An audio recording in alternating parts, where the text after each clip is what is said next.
You know what the left is acting like right now?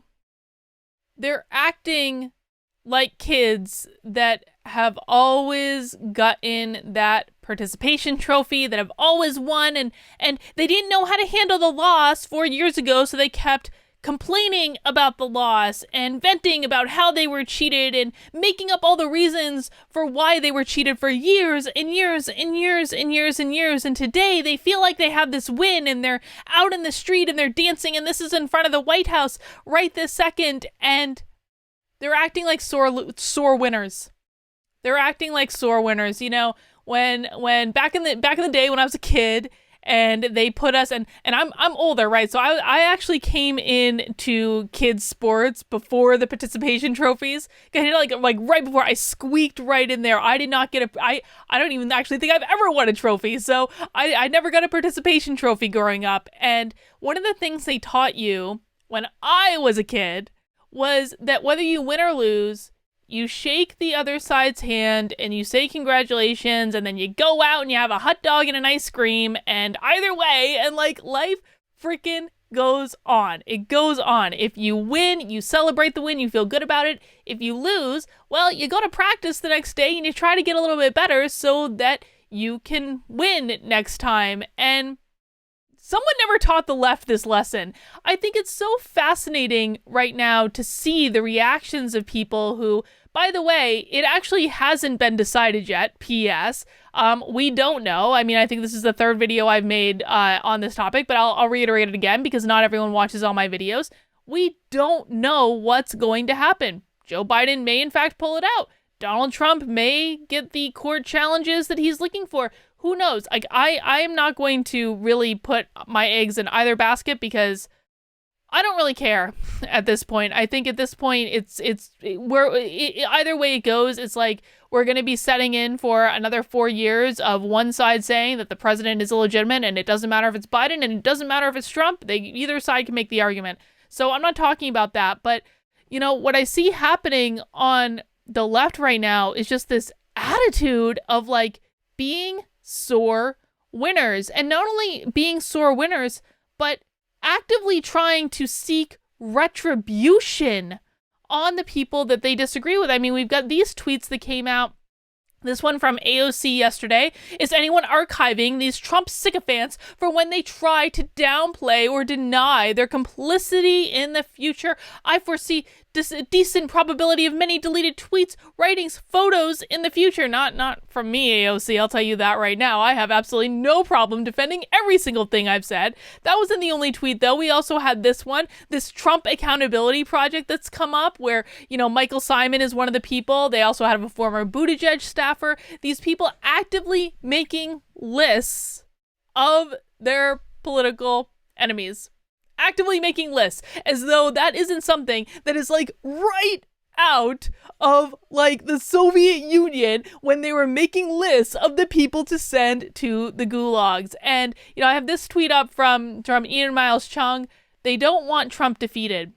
They want to see you lose all hope and demoralize you from ever participating in the process again. They intend to disenfranchise conservatives and suppress your vote. And he is 100% correct. He is correct. That is the game that they're playing. It's not enough for them to get the win that they want, to feel good about it, be like, yeah, I get the president I want for the next 4 years. That's not good enough for them. What they want is to make the side that they disagree with suffer. And this is the fundamental distinction that I have seen between the left and the right for months. They want to make the other side suffer. Listen, I remember back to election night in 2018, I was sitting on the couch watching the results come in with my best friend, and we were both staunch Democrats. We both hated George W. Bush. We wanted to see Barack Obama get in there. And you know what happened when they announced Barack Obama as the winner? We did a high five. We did a hug. We watched his victory speech. And we went home and we went about our lives. There was no course of retribution against the conservatives that had just made us live through 8 years of George W. Bush and his needless wars in the Middle East. There was none of that. High five, hug, yeah, we did it, and then you live to fight another day. That's how the left has fundamentally changed in the last 12 years. They don't know how to do that anymore. Now they've gone beyond just saying, we got the result we wanted, yay, even though it's not official yet, actually. The media does not actually get to declare who the president is, but that's another argument for another day. It's not enough for them just to get the win. They want to see their enemies suffer. The right doesn't do this. The right may not like your point of view. The right may not like how you feel about issues, but they don't want to see anyone suffer. They simply want to be able to live their lives and do what they want to do without other people interfering. That is all it is. And I'll tell you what, guys, I will take every single day a right that I disagree with on some issues over a left that literally is making lists of their political opponents. Listen, it takes a special kind of hurt person to wish ill on another person, to wish that their political or moral or whatever opponents suffer. And it comes back to, and this is really why I think that the presidency is honestly just not even the biggest problem. We have raised an entire generation of people to be angry and outraged all the time. Angry, outraged people want more than anything else to create more anger and outrage. That's all they want. They think that Joe Biden being president is going to solve all their problems. Guess what, folks? It's not, because they are addicted to anger. They are addicted to outrage. We are going to see this play out. You know what? Let's just live in this fantasy world where this is a decided election at this point and Joe Biden's going to get inaugurated in January and whatever, and they're going to have their moment of like, yeah, and like all this stuff.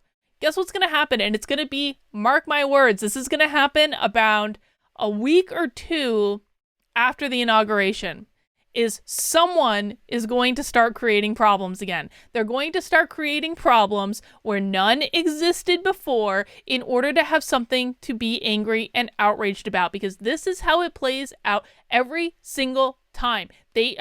Just because they have the election result that they wanted does not mean that they are instantly cured of their addiction. Addictions do not work like that.